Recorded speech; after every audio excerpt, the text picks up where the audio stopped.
This is the Aftermarket Radio Network.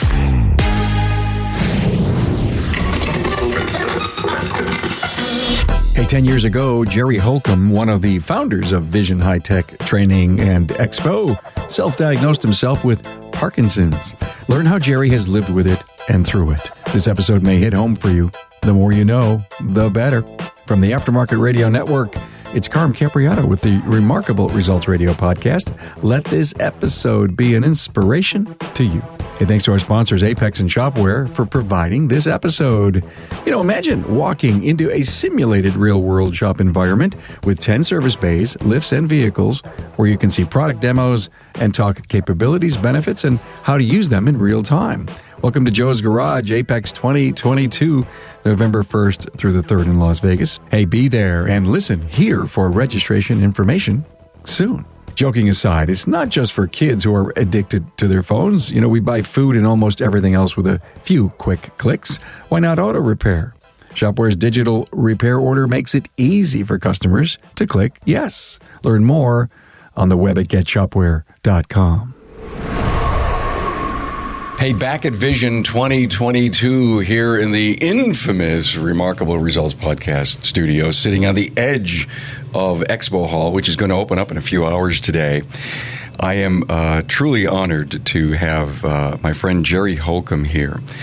And for many people that weren't hanging with me back in 2016, and oh, by the way, I've been doing this since 2015, and somebody reminded me, well, so Carm, when did you start? And I said, I've been doing it for 6 years, and they said, do the math, man, that's 7. And it just shook me. Don't know why, but I had this number 6 in my mind until I realized, 1,000+ episodes and all the hours and all the great people, and, and being here at Vision for so many years. I interviewed Jerry Holcom. Say hi. Good morning, Carm. Good morning, everybody. I'm talking about Jerry. I haven't even introduced him. SNS Service here in Kansas City. It was 2016. We probably interviewed in March. I released the episode in April, episode 129. And so we're in the 700s. So if you want to go back, it may be very difficult in your podcast player to scroll up that high. So go to the remarkableresults.biz website, type in Jerry Holcom or 129. And listen, here's the big thing, everyone. 30 years ago, Jerry and his friend Doug Stoll started Vision. Thank you. You're welcome. It's been good for us, too. We did it for everybody. You did it for selfish reasons. You needed technician training. Exactly. The story is really incredible. Let you tell it about, coming up with the seed money. It was 1992. There was a group of us that had got together, formed this thing called a management peer group. And it was kind of a precursor of the 20 group. We learned about training. We learned about what's available. And we found out there's a whole bunch of stuff that we didn't even know about. So we decided we need to have a training weekend. What we set up to do was have training for technicians and managers and keep the price cheap enough that they could afford to bring the whole shop. Because there were so many training venues that only a tech goes or only the boss goes or whatever. We wanted to make this a whole shop deal. So we checked with a meeting planner, where can we do this? She checked around and found out, okay, here's this hotel. It's got a trade show hall attached to it. They need $10,000 up front. Whoa. And Doug and I we had no idea what we were doing. 30 years ago, they wanted $10,000. Yeah. All right. We had no idea what we were doing. The $10,000 pretty much knocked our socks off. And we thought, what are we going to do? Are we going to have to just cancel the plans? Thought about it today. And I called Doug and I said, Doug, I've got $5,000 in my checking account. He says, I do too. You want to do it? And that was where Vision started. We put our money in, had the event, made enough money on the event that we got our money back, and we had enough seed money for the next year.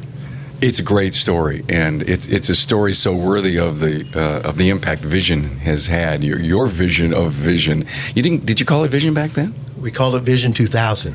Oh, okay, cool. We were looking to the future. Yeah. So here's 92. We thought 2000 is so far away we'll never ever see it.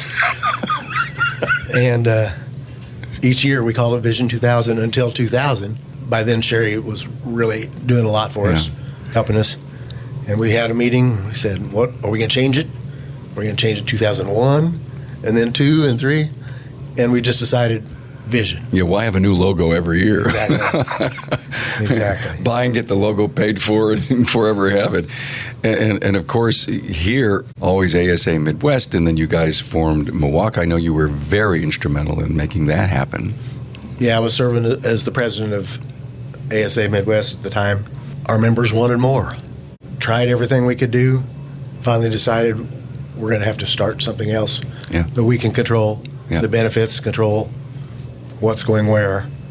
And the whole idea was based upon member needs.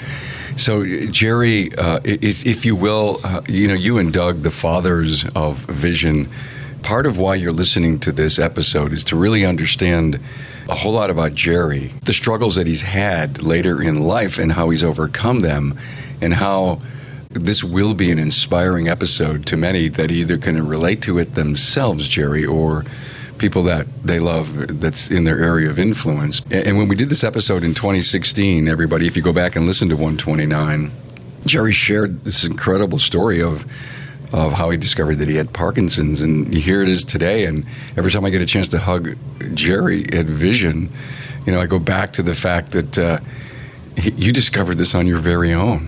What a great story. It's been a little over 10 years ago. I started noticing my customers coming into the shop almost to a person said, "Jerry, are you okay?" And it wasn't, "Hi, Jerry." It was, "Jerry, are you okay?" And I thought, what in the world's wrong with me? When we walk, my wife and I got 2 dogs, and we love to walk the dogs. We always walked fast. Well, I was walking about half speed, and she got on me.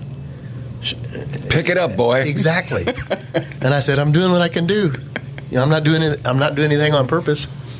And so I've got customers telling me something's wrong. I've got my wife telling me something's wrong. I went to my regular doctor. He wasn't sure. I don't know what to do.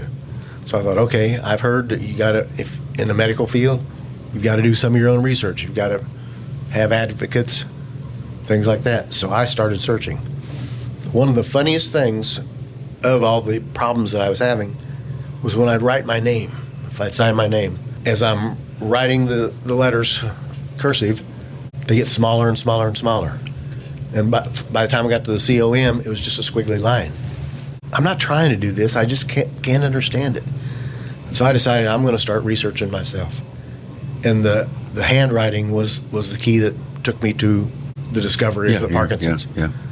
I did Google searches, whatever. I found a quiz in a medical magazine or something like that. And it said, if you have 10 of these 12 things, there's a good chance you've got Parkinson's. So I read it. I thought, wow, looks like I've got a lot of these. Took it home, gave it to my wife. We sat in a chair. I said, I want you to read through these and see what do you think my score is. Here's a test, yes. Because you see me, and I don't see some of this stuff. She went through it, and I got 12 out of 12. Perfect score.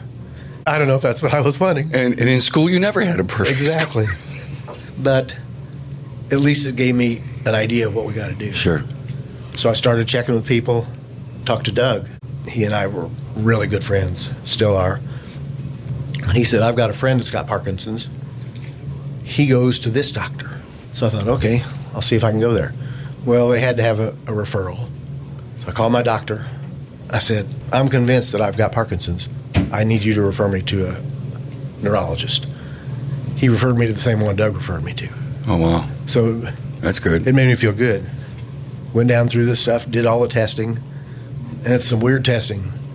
Make you touch your nose, stuff that you wouldn't even think of doing. She said, yeah, I'm 99% sure that's what you've got. She says, there are no tests like a blood test that'll tell you this thing, because it's all neurons that they're dealing with. But she put me on some meds. All of a sudden, I could handwrite. I could write things the same size. I didn't shuffle my feet near as badly. Just everything started looking better. And by then, I was paying more attention to how I was getting along, because I wanted to know if I'm getting worse or better.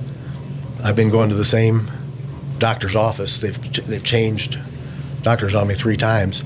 They adjust the meds to give me the best use of motion that I can deal with. If something's not working, let's try something new. Yeah, you were telling me yesterday that it's a different cocktail when you think you need a change or a boost or something. Yep. Amazing. Yeah. So over 10 years, it's been going on. And you go in every day. Jerry's a testament to never quitting. Yeah. I work every day. I still work in the shop.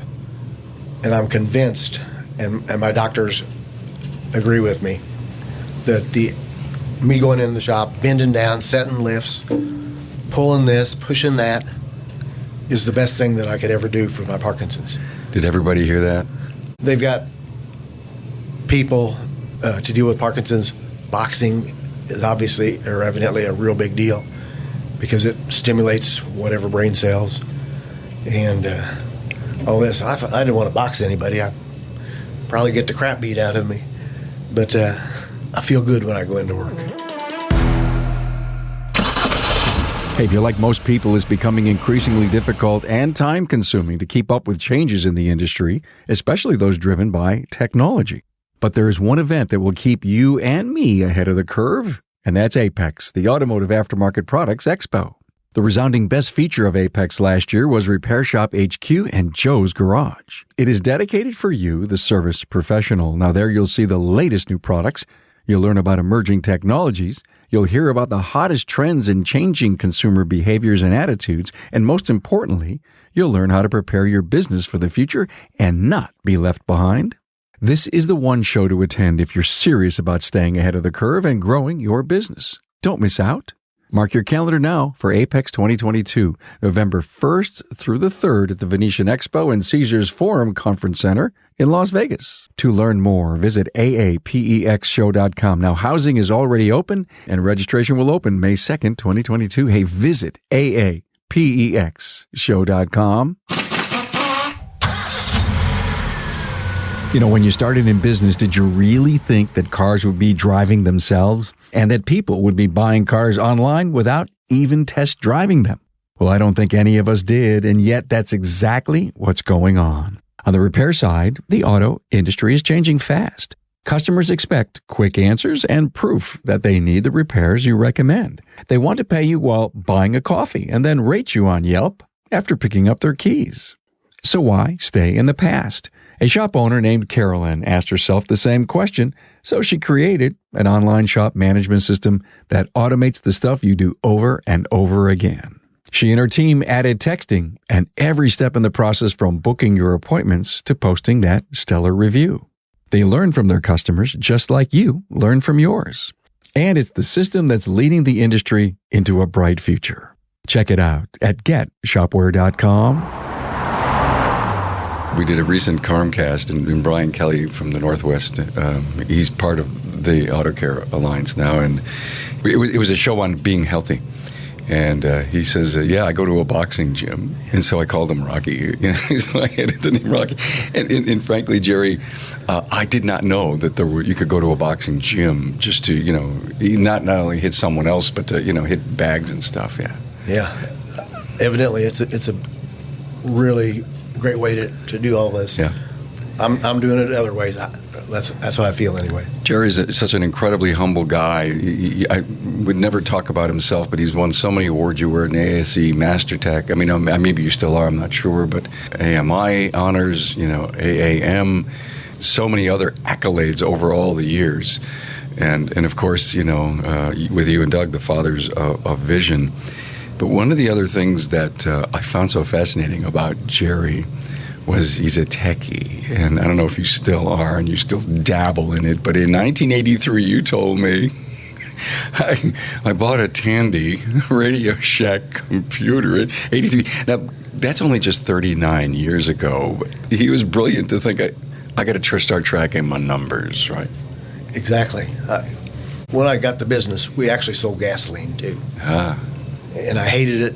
I had always hated it. But it was just part of the deal. And so we had daily sheets.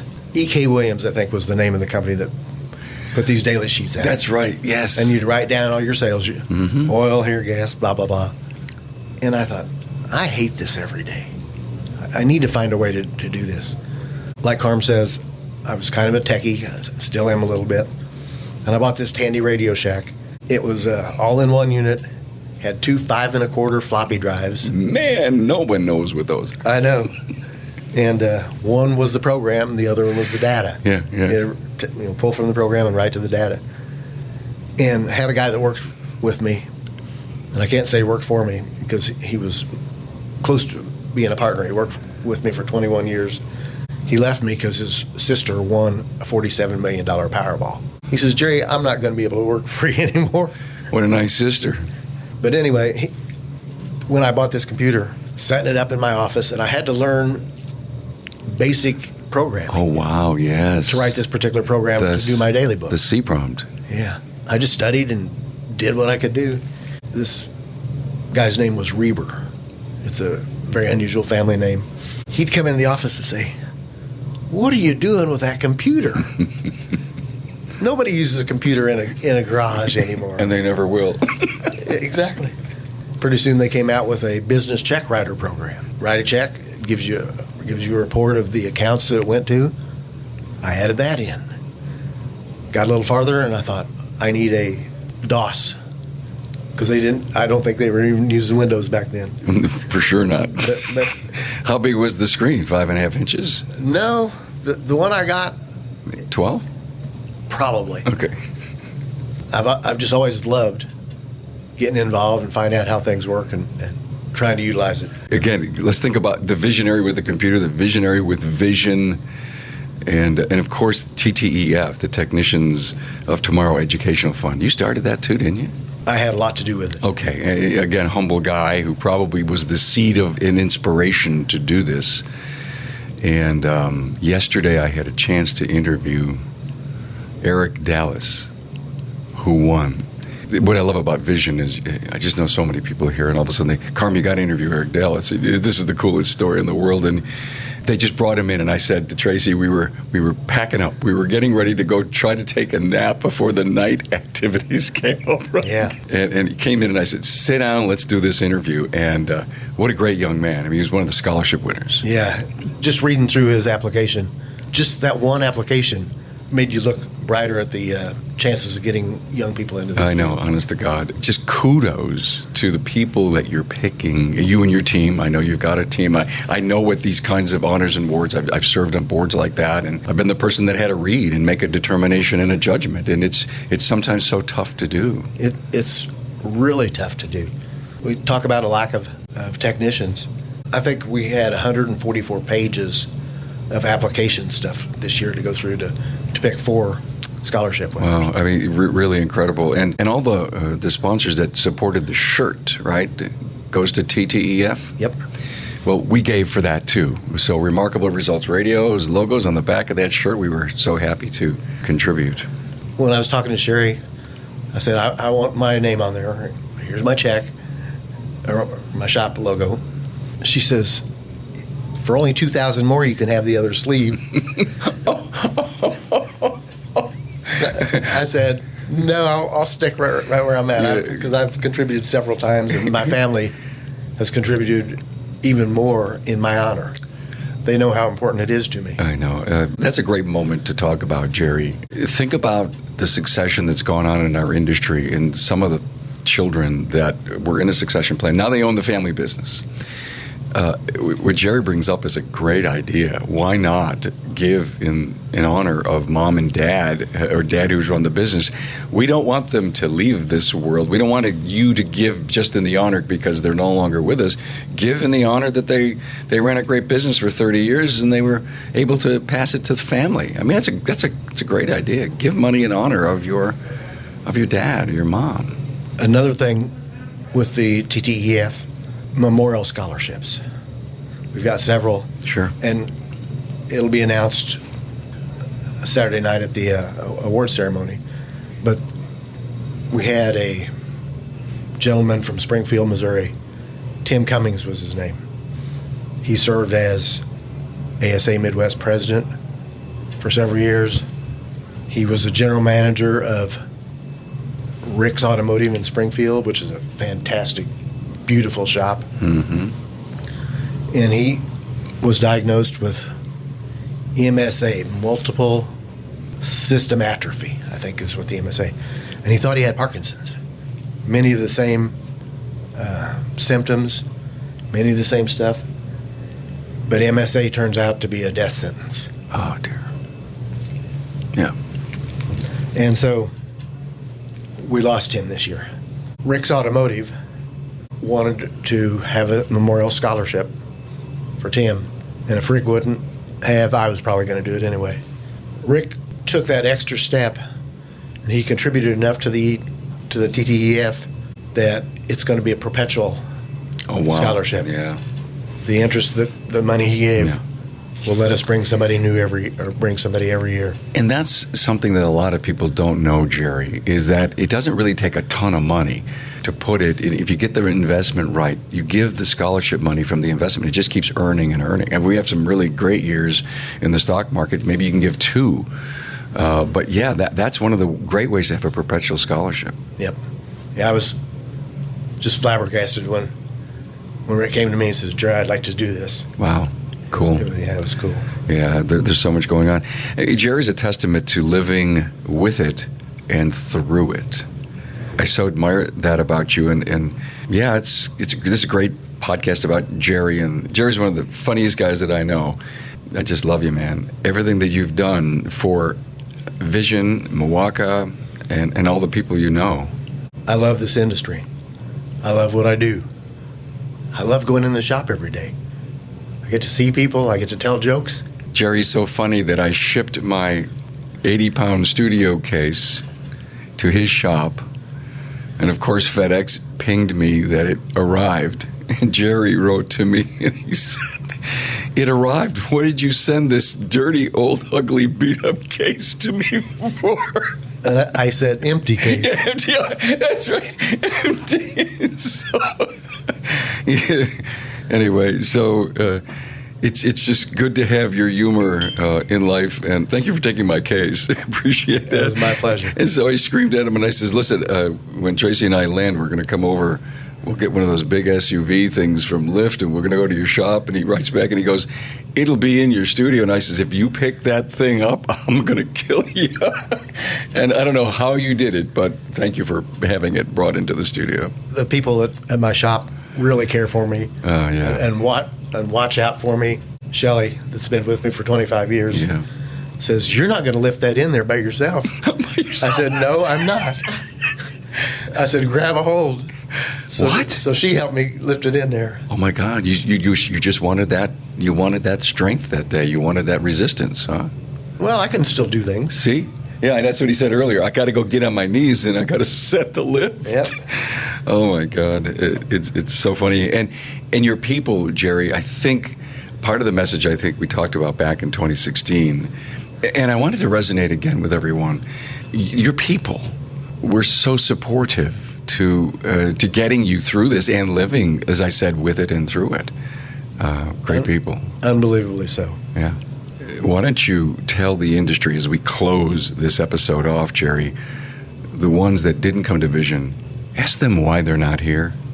I don't know how to ask them, Carm, because we've been asking ourselves that for 30 years. We're in Kansas City.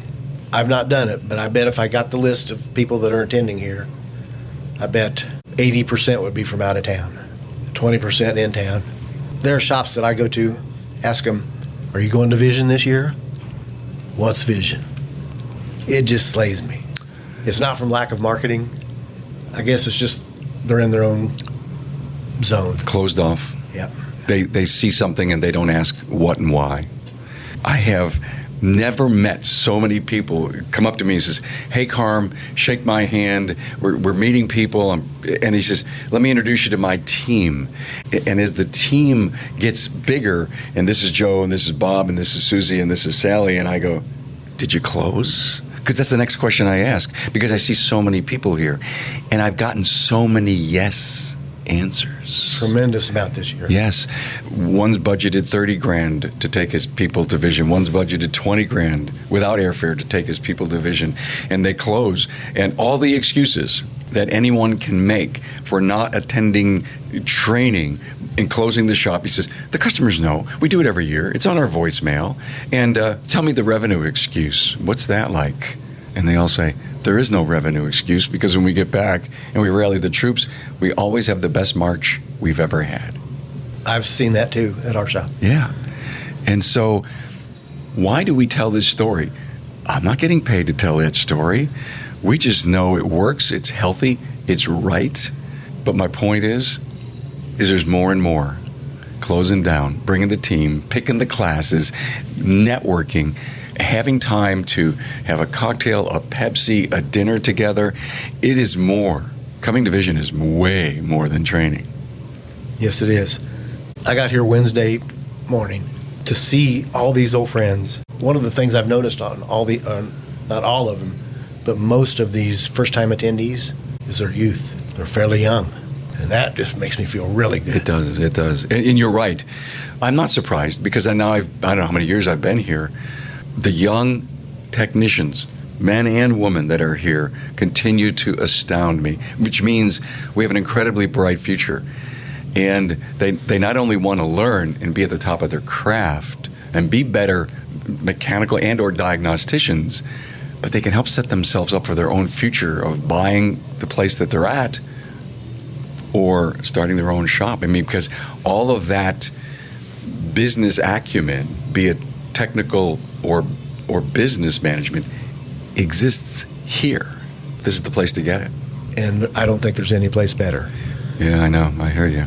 Thank you, my friend. I appreciate you being here. I continue to wish you all the success in the world. Thank you, Carm. Appreciate it. Jerry Holcom, SNS Service, one of the founders of Vision 30 years ago. I'm glad you could make time for us. Thanks again. Thanks for being on board to listen and learn from the premier automotive aftermarket podcast. Until next time.